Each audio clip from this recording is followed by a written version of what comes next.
L'univers intersidéral. Depuis des milliers d'années, l'homme cherche à percer les mystères de son immensité. Télescopes, navettes spatiales, sondes, l'homme a tout tenté. Pourtant, l'univers nous échappe toujours. Embarquez avec nous pour un voyage à travers l'inconnu, dans les profondeurs de l'infini, toujours plus haut, toujours plus loin, en quête de réponses. Partons à la découverte du cosmos.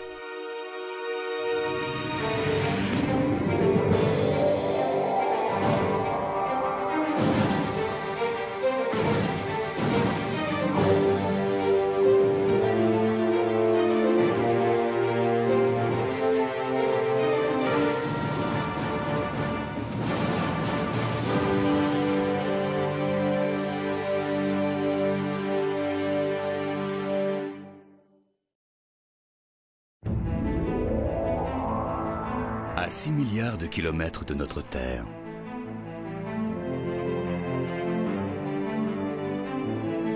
À 4 milliards 500 millions de kilomètres. Alors que nous traversons l'orbite de Pluton en route vers la Terre, une question demeure. Si les distances à l'intérieur même de notre système solaire sont aussi gigantesques, qu'en est-il de l'univers tout entier? Y a-t-il autre chose au-delà de ces limites? Voici Jupiter situé à plus de 800 millions de kilomètres de la Terre.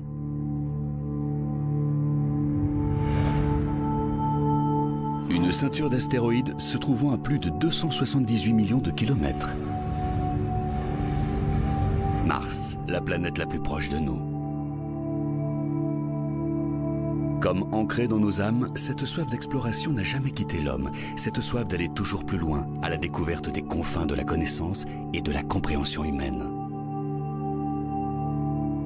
En 1962, le célèbre discours du président américain Kennedy sur la quête de la Lune incarne parfaitement cette volonté farouche. Well, space is there, and we're going to climb it. And the moon and the planets are there. And new hopes for knowledge and peace are there. And therefore, as we set sail, we ask God's blessing on the most hazardous and dangerous and greatest adventure on which man has ever embarked. 7 ans plus tard, durant l'été 1969, la fusée Saturne V voit le jour. À l'époque, c'est la plus puissante jamais conçue par l'homme. Sa taille équivaut à un immeuble de 36 étages. Elle envoie 3 hommes à la conquête de l'espace, en route vers cette sphère lumineuse qui, depuis toujours, permet à l'homme de mesurer le temps qui passe. La Lune.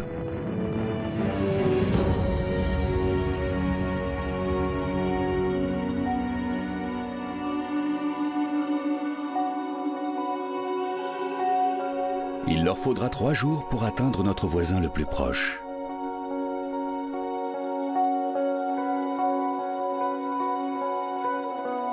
Pendant ce temps-là, sur la Terre, des millions de personnes retiennent leur souffle, à chaque minute qui conduit les 3 astronautes toujours plus loin dans l'espace. Une mission qui incarne à elle seule des millénaires de rêves et d'aspirations.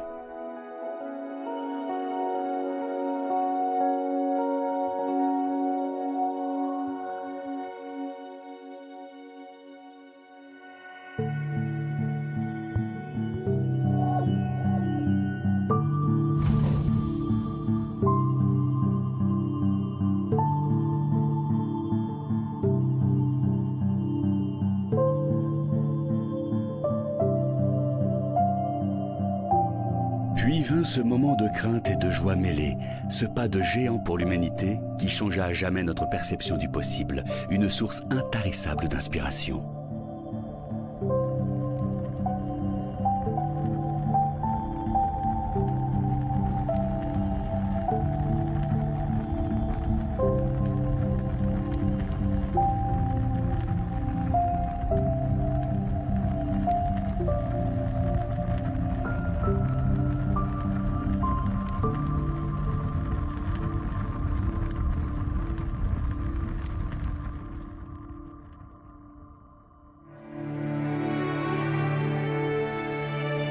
Pour se faire une idée de l'immensité de l'espace, commençons par les deux endroits de l'univers les plus importants pour notre planète bleue.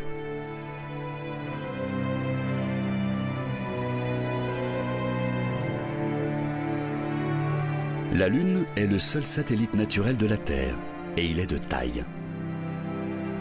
Environ un quart du diamètre de la Terre, ce qui fait d'elle la 5e plus grande lune du système solaire. Elle est si grande et si proche de nous que son influence gravitationnelle est énorme. Elle agit sur les marées et stabilise la Terre. La Lune se trouve à environ 385 000 km de la Terre, mais à l'échelle de l'espace, elles sont comme l'une au-dessus de l'autre. Et si la Lune était une balle de tennis située juste avant la ligne des 3 points d'un terrain de basket,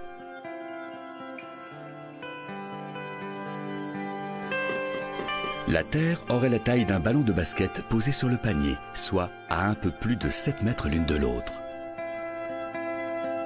Si loin et pourtant si proche.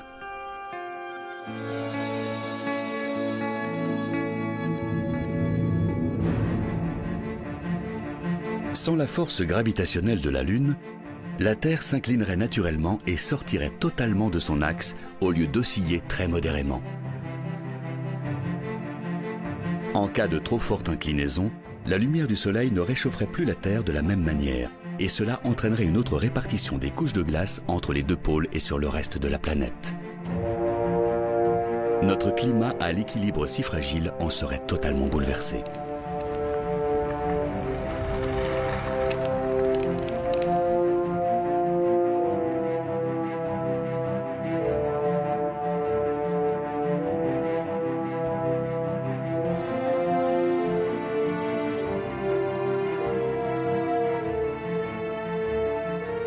Fort heureusement, la Lune est là pour maintenir la stabilité de notre climat. La Terre, au gré d'une force gravitationnelle ancestrale, continue d'exercer son attraction sur la Lune, qui décrit un cercle à l'infini, telle une bille sur son rail. Sans cela, elle dériverait loin dans l'espace.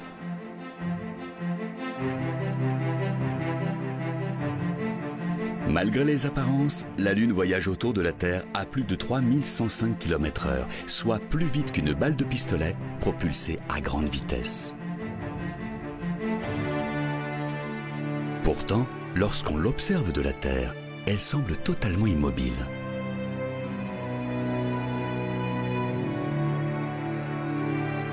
D'ici, la Lune semble baignée dans une mer de tranquillité. Ce sont même tous les objets en orbite autour de notre planète qui donnent cette impression. Mais les apparences sont parfois trompeuses. Lorsqu'on regarde les images d'archives de la Station spatiale internationale ou d'une navette spatiale en orbite à une distance de plus de 400 km de la surface de la Terre, on a du mal à se faire une idée de la vitesse réelle de ces deux engins. En réalité, ils se déplacent à plus de 20 fois la vitesse d'une balle.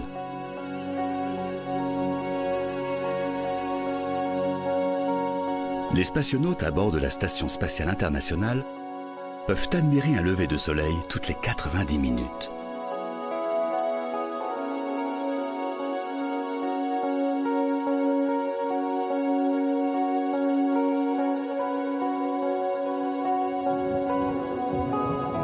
Supposons que la navette se trouve à quelques centimètres de la Terre. Que donnerait de ce nouveau point de vue une vitesse de plus de 27 000 km/h à l'œil nu?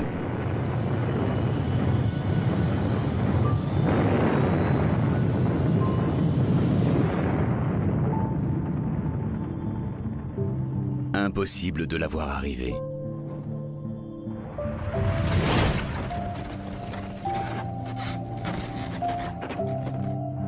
Seul le vrombissement de son passage à plus de 8 km/s se ferait entendre.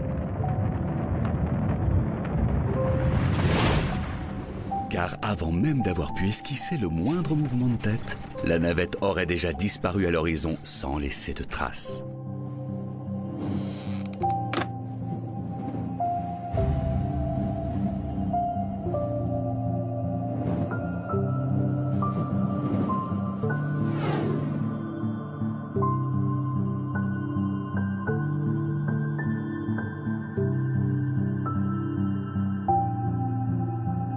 Désormais, on appréhende mieux les distances dans l'univers et on comprend mieux pourquoi il n'a fallu que 3 jours pour rendre visite à la planète la plus proche de notre Terre. Mais il est temps de poursuivre notre route plus avant dans l'espace à la découverte de ce géant de lumière situé à quelques 150 millions de kilomètres de la Terre. Le Soleil.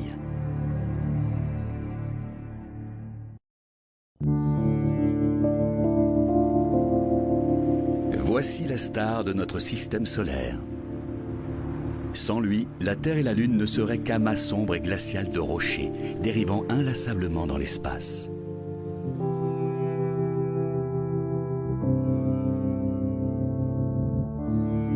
Bien avant qu'un mathématicien de la Renaissance n'affirme que le Soleil se trouve au centre de notre système solaire, l'homme connaissait déjà la valeur inestimable de cet orbe doré qui trône dans le ciel.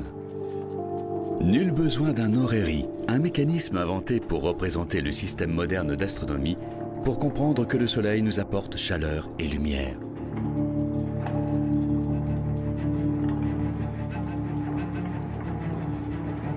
Notre galaxie est constellée d'étoiles, et le Soleil en est la plus importante, tout du moins pour nous.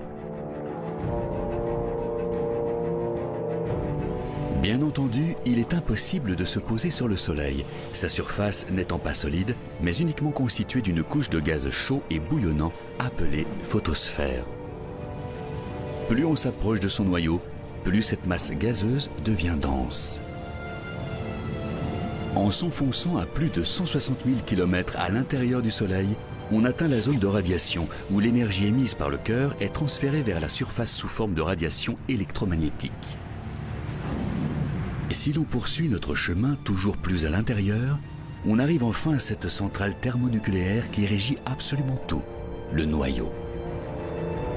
Température 15 millions de degrés Celsius. Voici l'endroit d'où provient toute la lumière et toute la chaleur de la Terre. Le Soleil est vieux d'environ 4,5 milliards d'années. D'ici 5 millions d'années, il aura épuisé la majeure partie de son carburant. Conséquence, il se refroidira et se transformera en une gigantesque étoile rouge. Mercure et Vénus, situés à des millions de kilomètres de là, seront engloutis au terme de cette formidable expansion. Mais quelle est exactement la taille de cette boule incandescente de chaleur? À l'échelle de notre système solaire, c'est la plus grande chose qui soit. Voici Mercure, Vénus, Mars, Jupiter, Saturne, les 2 plus grandes planètes. Comme le montre ce schéma, elles paraissent bien infimes en comparaison du Soleil. Il est si énorme et si puissant qu'il crée de l'énergie électromagnétique, ce qui génère de spectaculaires éruptions d'énergie à très fort taux de radiation. Il s'agit d'éruptions solaires, des phénomènes de plus de 10 fois la taille de la Terre elle-même.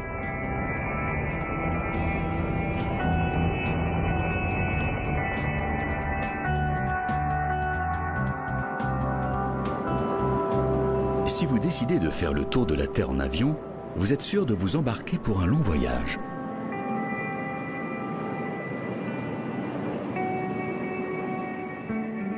Pour un trajet sans escale autour de la planète bleue, il faudrait compter environ 45 heures. Soit quasiment 2 jours à bord de l'appareil.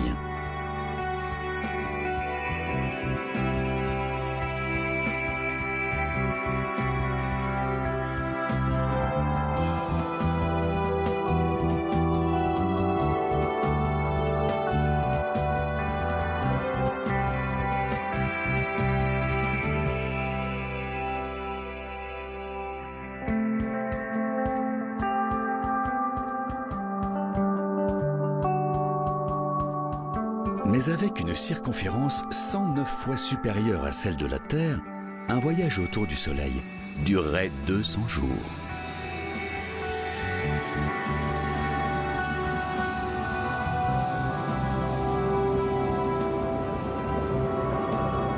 Par les plus chaudes journées d'été, on peut sentir la chaleur du soleil sur notre visage. Pourtant, celui-ci se trouve à 150 millions de kilomètres.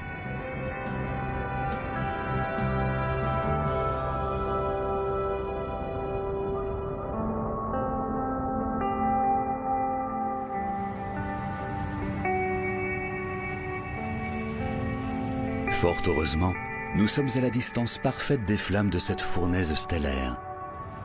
Ni trop près, ni trop loin.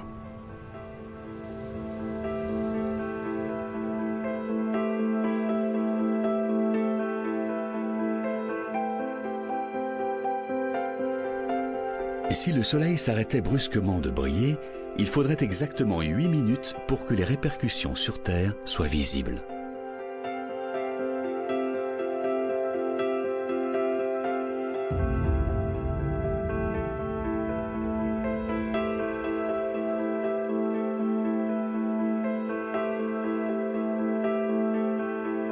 La masse colossale du Soleil exerce une telle force d'attraction gravitationnelle que les planètes sont obligées de tourner en orbite autour de lui.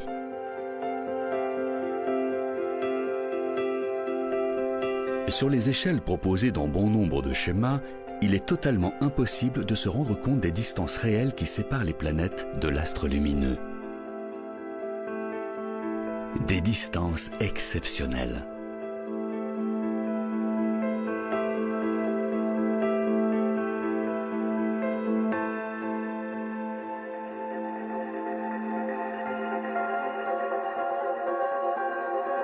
Imaginez que nous décidions d'entreprendre un petit tour des différentes planètes du système solaire à bord d'une fusée Apollo.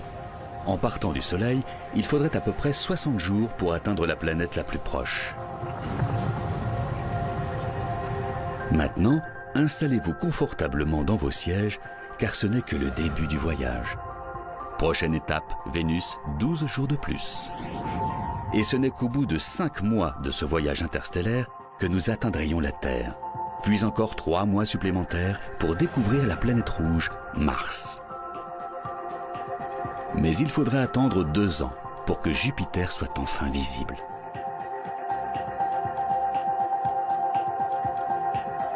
Et encore 2 ans de plus pour Saturne, puis 4 si vous voulez avoir la chance de voir un jour la planète Uranus. Pour Neptune, deuxième planète la plus éloignée du Soleil, il faudrait encore compter 13 années supplémentaires. Et enfin 18 ans de plus pour atteindre notre destination finale, Pluton, situé à plus de 6,5 milliards de kilomètres du Soleil. Comme vous l'avez compris, notre système solaire est immense. Pourtant, ce n'est qu'un vulgaire grain de sable au milieu de la galaxie. Cet astre si flamboyant qui domine notre système solaire se perd littéralement parmi les milliards d'étoiles qui composent la Voie lactée. Mais alors, jusqu'où le plus rapide des vaisseaux spatiaux jamais conçus par l'homme a-t-il été capable de nous emmener ?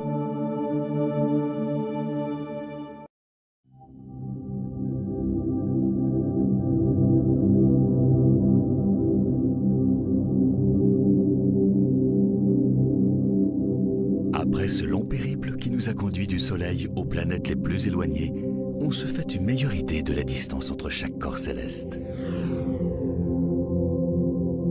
Et cela n'a quasiment pas bougé depuis 3 milliards d'années et les origines de notre système solaire. Mais aux confins de celui-ci, dans une zone appelée la ceinture de Kuiper, les choses ne sont pas aussi immuables. Ici se cachent plusieurs planètes naines, dont Pluton, ainsi que des millions de corps célestes glacés qui dérivent à travers l'espace. En majorité, des restes de planètes glacées qui datent de la formation de notre système solaire. Il y a plus de 4,5 milliards d'années.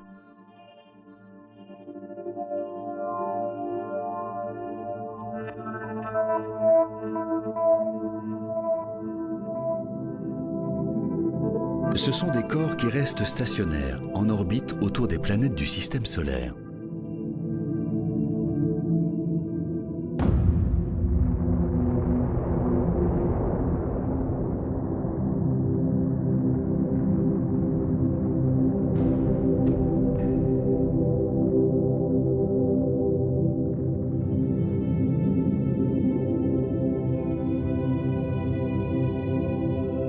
temps à autre, des turbulences gravitationnelles engendrées par Neptune ou Uranus font dévier ces sortes de blocs de glace de leur orbite d'origine et les envoient dans le système solaire interne sous forme de comètes à courte période.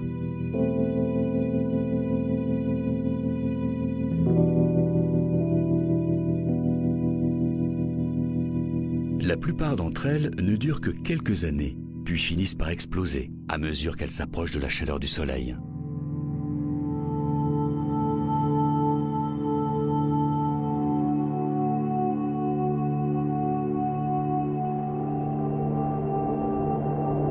Cette même chaleur qui provoque l'évaporation des couches externes de ces corps glacés, laissant échapper du gaz et de la poussière.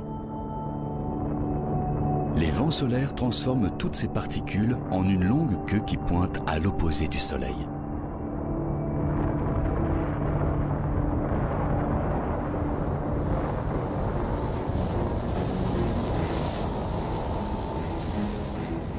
En 1977, la NASA envoie 2 sondes spatiales, Voyager 1 et 2.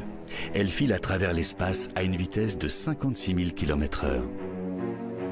Soit 2 fois la vitesse d'une navette spatiale en orbite.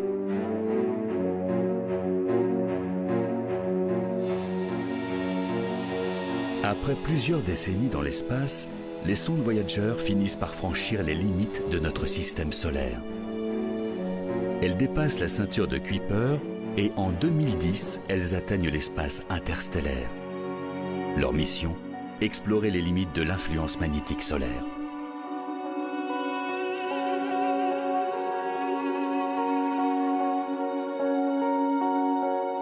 Au-delà de la ceinture de Kuiper, à la frontière du royaume du Soleil, s'étend un vaste ensemble sphérique appelé le nuage d'Oort. Sa limite externe se situe à 750 milliards de kilomètres du Soleil.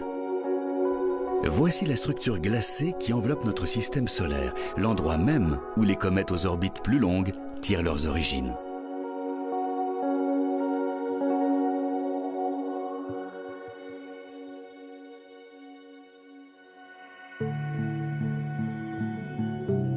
La comète Hale-Bopp en est un bel exemple. Sortie du nuage d'Oort, elle navigue vers le Soleil dans un véritable éclat de lumière. En 1997, lors de son passage près de la Terre, Hale-Bopp devient visible à l'œil nu. Près de la Terre, tout est relatif, à plus de 160 millions de kilomètres. La dernière fois qu'elle s'est approchée aussi près de nous, c'était il y a 4200 ans. La Grèce antique et l'Empire romain n'avaient pas encore vu le jour.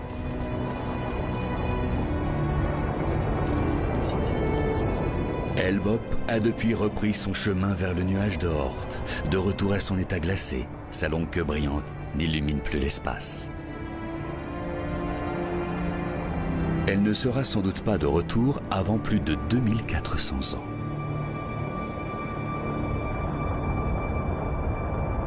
Combien de ces restes glacés de planètes, plus communément appelées comètes à longue période, flottent dans le nuage d'Oort? Pas moins d'1 milliard. Voyons les choses de la manière suivante. Il y a 3 250 000 cristaux dans un sac de sucre en poudre de 2,5 kg. Il faudrait 325 000 de ces mêmes sacs pour faire 1 billiard de cristaux de sucre. Soit environ le nombre de comètes présentes dans le nuage d'Oort.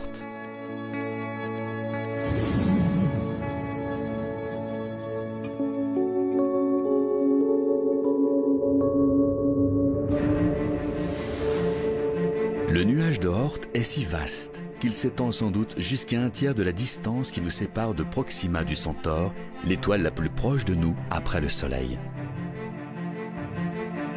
Néanmoins, notre voisin stellaire se trouve quand même à plus de 4,3 années-lumière de la Terre.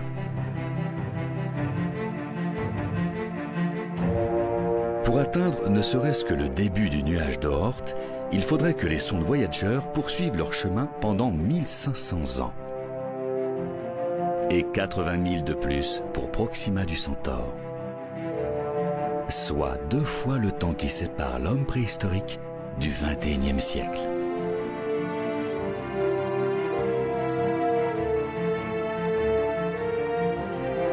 Pour atteindre le groupement d'étoiles ou astérisme le plus proche de la Terre, qui se trouve à 4,3 années-lumière de la Terre, il faudrait parcourir une distance de plus de 40 milliards de kilomètres. Pour une telle entreprise, seul un vaisseau spatial capable de transporter plusieurs générations d'explorateurs parviendrait au bout du voyage. Un vaisseau de la taille d'une ville.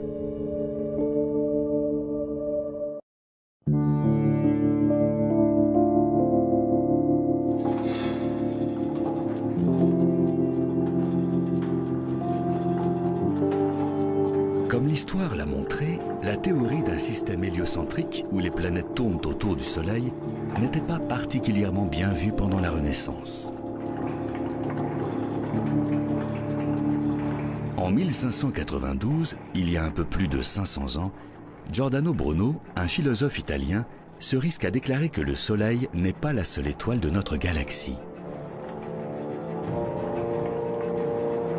Un terrible blasphème aux yeux du Vatican. Après des années de procès, l'Inquisition le reconnaît coupable d'hérésie et d'athéisme. Son unique péché, avoir osé penser que l'univers était infini. Que les étoiles n'étaient pas toutes à distance égale de la Terre et que la théorie de l'héliocentrisme s'appliquait à chacune d'entre elles. Bruno paiera ses idées de sa vie. En l'année 1600, il est brûlé vif.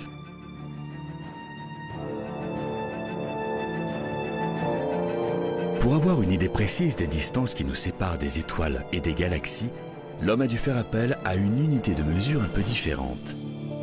Une unité de mesure basée sur la vitesse de la lumière. La lumière voyage à une vitesse approximative de 300 millions de mètres par seconde.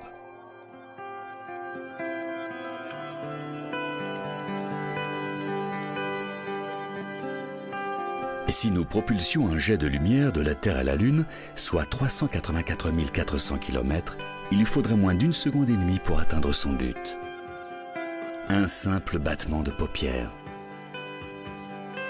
Pour la planète Mars, à près de 223 millions de kilomètres, cela lui prendrait un tout petit peu moins de 13 minutes. Pour Jupiter, un peu plus d'une demi-heure. Pour Saturne, 1h10.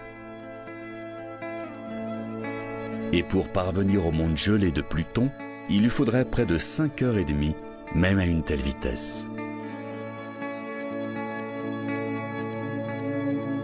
Mais une fois les limites de notre système solaire franchies, les distances augmentent à l'infini. Il faut donc passer à une nouvelle unité de mesure, les années-lumière. Comme son nom l'indique, elle se base sur la distance parcourue par la lumière en un an. Proxima du Centaure, par exemple, l'étoile la plus proche de nous après le Soleil, se trouve à 4,2 années-lumière de nous, soit plus de 40 milliards de kilomètres. Mais pourquoi s'arrêter là? Chaque semaine, les astronomes découvrent aux confins de l'espace toujours plus de nouveaux mondes, les exoplanètes.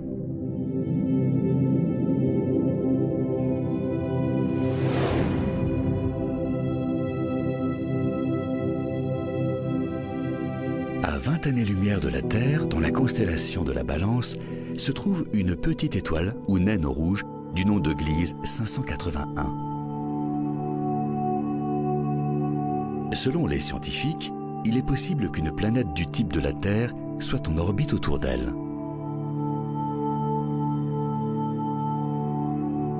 Et si son atmosphère le permet, l'homme pourrait parfaitement y vivre.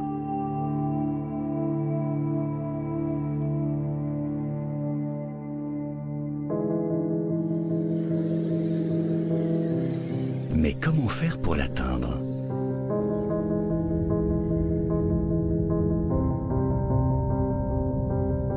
Il faudrait fabriquer un vaisseau capable de naviguer dans l'espace à 10% de la vitesse de la lumière. Mais même à cette vitesse, le voyage à la conquête des exoplanètes les plus proches prendrait des années. Un vaisseau long de plusieurs kilomètres, de la taille d'une petite ville. Un vaisseau totalement autonome. est capable de parcourir des distances sur plusieurs générations d'êtres humains. Un vaisseau qui pourrait héberger des milliers de membres d'équipage, leurs enfants, petits-enfants et arrière-petits-enfants, pour un voyage de plus de 200 ans.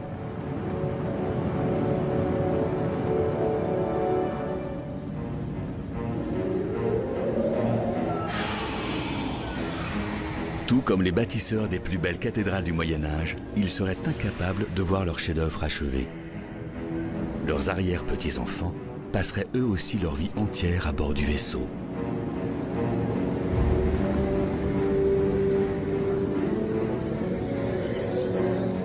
Mais eux non plus ne verraient jamais Gliese 581. Pire encore, ils n'auraient fait que la moitié du chemin. Un voyage pourtant bien dérisoire si l'on en croit l'immensité de l'espace.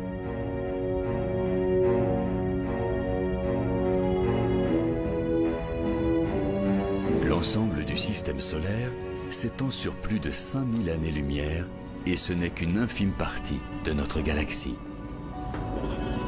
Pour couvrir une telle distance, c'est un véritable périple interstellaire qui attend l'homme à bord de cette gigantesque colonie spatiale.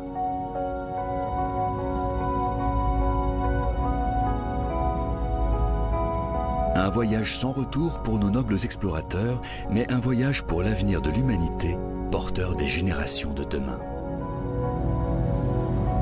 En route vers une terre promise où l'humanité pourrait à nouveau trouver abondance et prospérité.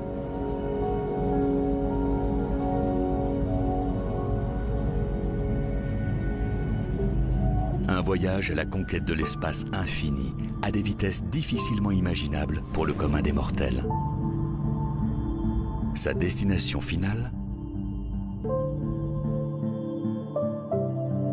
Un monde étrange et imaginaire dont l'homme a longtemps rêvé.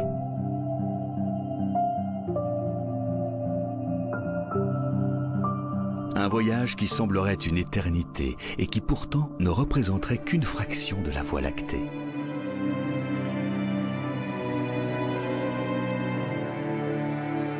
Pour avoir une chance de briser les frontières de notre galaxie et se perdre toujours un peu plus dans les profondeurs de l'espace, nous serions obligés de propulser le vaisseau à des vitesses inouïes.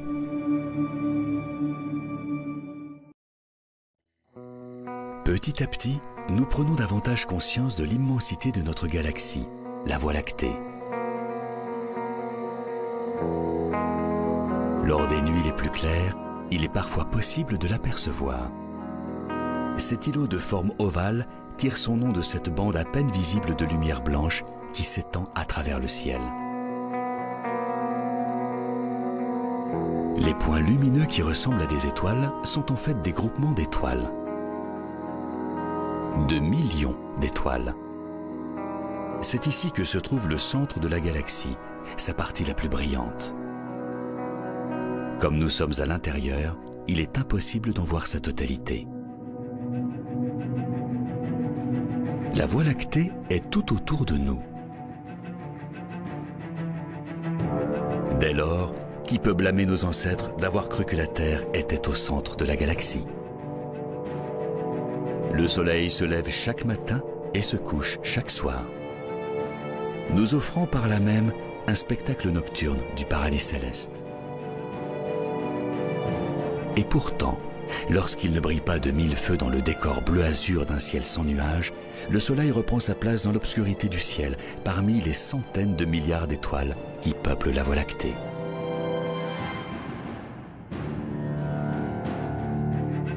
Les étoiles que l'on observe au loin sont à des milliards d'années-lumière. Une notion de lointain toute relative. Car de l'autre côté de la galaxie, c'est notre soleil qui apparaît comme une étoile au lointain. Pour avoir ne serait-ce qu'une chance de percevoir la Voie lactée de la sorte, il faudrait être à des millions d'années-lumière. Le nombre d'étoiles, de groupements d'étoiles, les constellations, l'univers lui-même dépassent tout simplement l'entendement. Comment faire pour replacer la Terre, le Soleil ou même le système solaire dans ce gigantesque tableau? C'est tout bonnement impossible. La Voie lactée est épaisse d'1 millier d'années-lumière, son diamètre de plus de 100 000. Alors, comment se faire une idée plus terrestre d'un tel espace? Il suffit de faire la conversion. 1000 années-lumière correspondent en gros à 964 trillions de kilomètres. Est-ce plus clair pour autant? Envisageons cela d'une autre manière. Imaginons que vous ayez devant vous un crayon et une longue bande de papier, et que vous ayez le temps d'y inscrire 964 trillions de caractères. Par exemple, les 11 symboles des planètes de notre système solaire s'enchiront.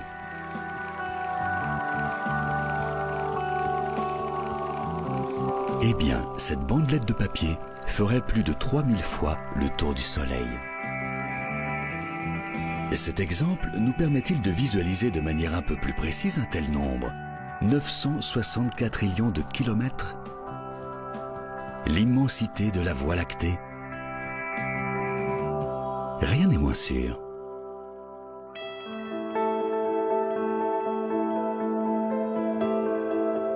Au cœur de notre galaxie se trouve Sagittarius A, une source intense d'ondes radio située dans la constellation du Sagittaire. Elle héberge l'un des phénomènes les plus intenses et mystérieux de l'univers. Un trou noir supermassif, un phénomène d'une rare violence. Ici, la gravité est si forte que même la lumière ne peut y échapper. Les trous noirs présents dans les galaxies spirales, comme la Voie lactée, sont totalement invisibles.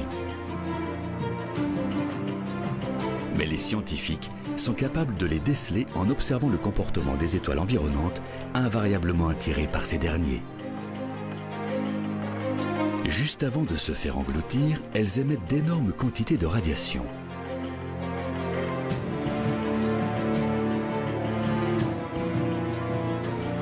Plus de 4 millions de fois supérieure à la densité du Soleil.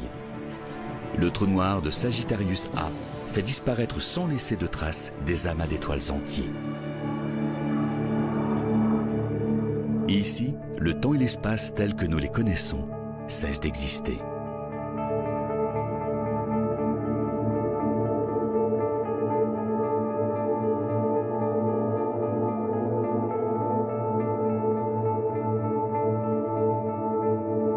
Malgré l'immensité de la Voie lactée, les scientifiques pensent que notre galaxie n'est qu'une spirale ordinaire perdue dans un petit coin d'univers.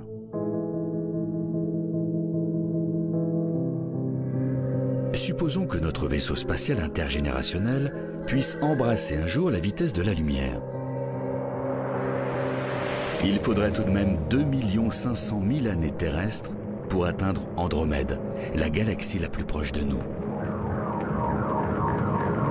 Même à la vitesse de la lumière, sa progression serait totalement imperceptible à l'échelle de l'espace. Seuls nos descendants pourraient atteindre cette étrange et nouvelle galaxie par le biais d'un trou de verre. Et avec un peu de chance, ils y trouveraient une planète habitable et abandonneraient leur vaisseau. Ils se mettraient à la recherche de nourriture, se fabriqueraient des abris et commenceraient à fonder des sociétés telles que nous les connaissons sur Terre. La réussite finale d'une mission planifiée sur des générations entières.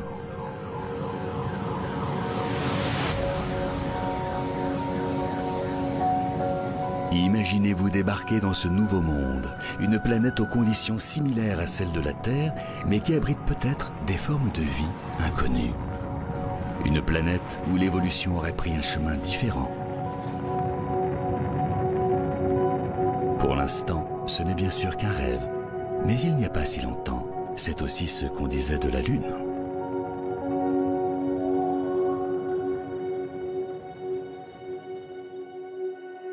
Quel sort peut bien réserver l'avenir à notre espèce sur Terre?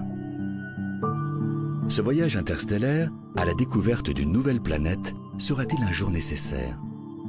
Un voyage au-delà de nos certitudes. L'espace est immense, certes, mais que se cache-t-il au-delà de ce que nous voyons déjà, et jusqu'où? Intéressons-nous maintenant aux véritables confins de l'espace, là où aucun vaisseau ne pourra jamais aller. Mais aussi à l'époque où tout a commencé, à la formation de l'univers.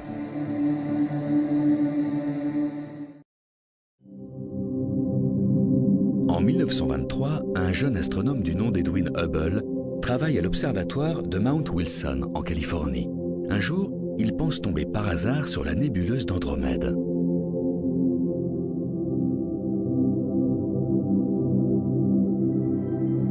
Il prend alors une série de clichés en noir et blanc qui vont très vite entrer dans l'histoire.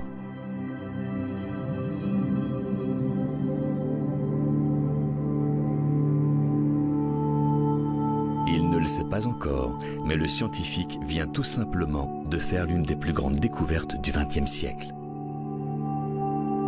Andromède n'est pas un groupement d'étoiles à l'intérieur de la Voie lactée. Edwin Hubble vient de mettre au jour une nouvelle galaxie.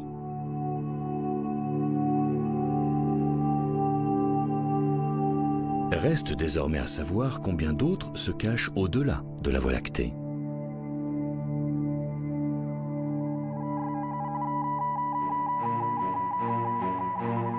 En 1990, la NASA procède au lancement d'un télescope orbital ultra puissant, baptisé en l'honneur d'Edwin Hubble. Son objectif, observer l'espace dans ses plus lointains recoins. De la taille d'un quart, Hubble navigue en dehors de la distorsion atmosphérique de la Terre.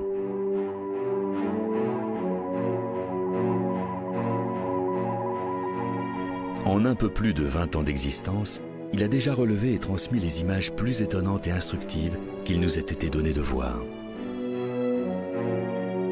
La nébuleuse de la Lyre dans la constellation du même nom. Les gigantesques amas d'étoiles entourées de gaz rayonnants. Les restes de l'explosion d'une grosse étoile. La galaxie du tourbillon.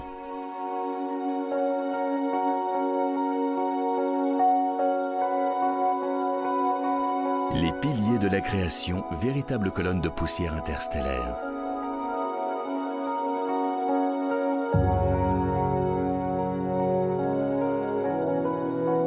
Des astérismes présents dans les galaxies naines les plus proches comme les plus lointaines.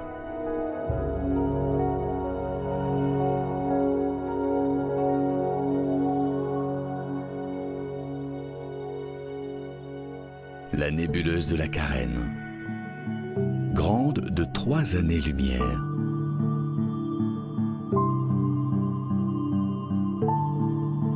Les galaxies spirales à 30 millions d'années-lumière de la Terre.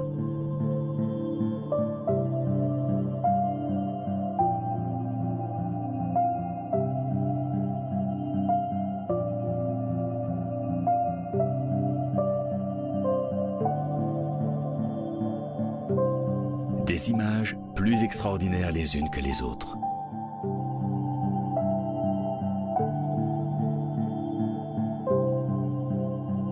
Mais il y a une image prise par Hubble sur une période de 4 mois pendant l'année 2003 qui représente une avancée capitale, au même titre que la découverte par Edwin Hubble en 1923 de la galaxie d'Andromède. À première vue, on ne dirait rien de plus que des étoiles dans la nuit. Mais en observant de plus près, on décèle plus de 10 000 corps célestes. Pas d'étoiles, ni de système solaire ou même de groupement d'étoiles. Pratiquement chacune de ces minuscules boules de lumière sont des galaxies.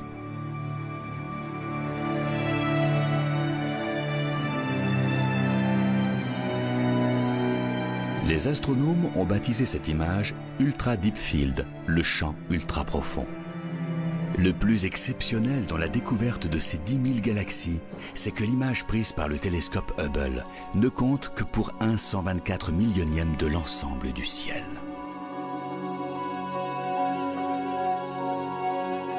Pour capturer une telle image, les astronomes ont pointé le télescope vers le sud et une infime parcelle de ciel, totalement noire et apparemment vierge. Puis, ils ont attendu. Ils n'avaient aucune idée de ce que leur révélerait cette pénombre.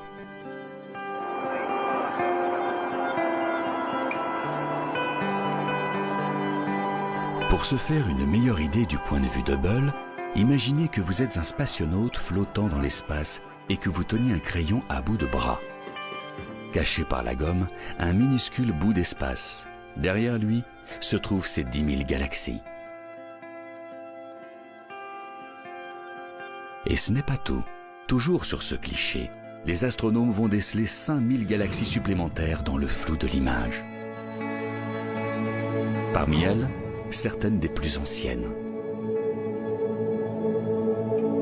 L'univers à l'état de nouveau-né. La lumière de ces galaxies nous propulse à plus de 13 milliards d'années-lumière en arrière, soit quasiment à l'époque du Big Bang.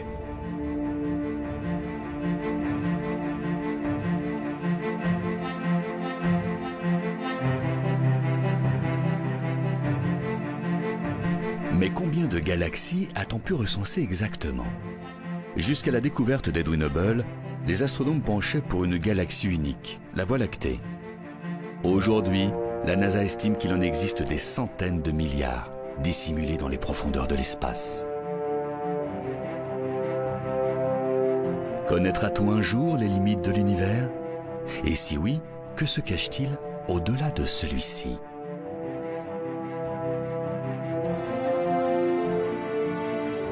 Tout le monde espère qu'un jour nous serons capables de découvrir les secrets d'un univers aussi complexe que démesuré.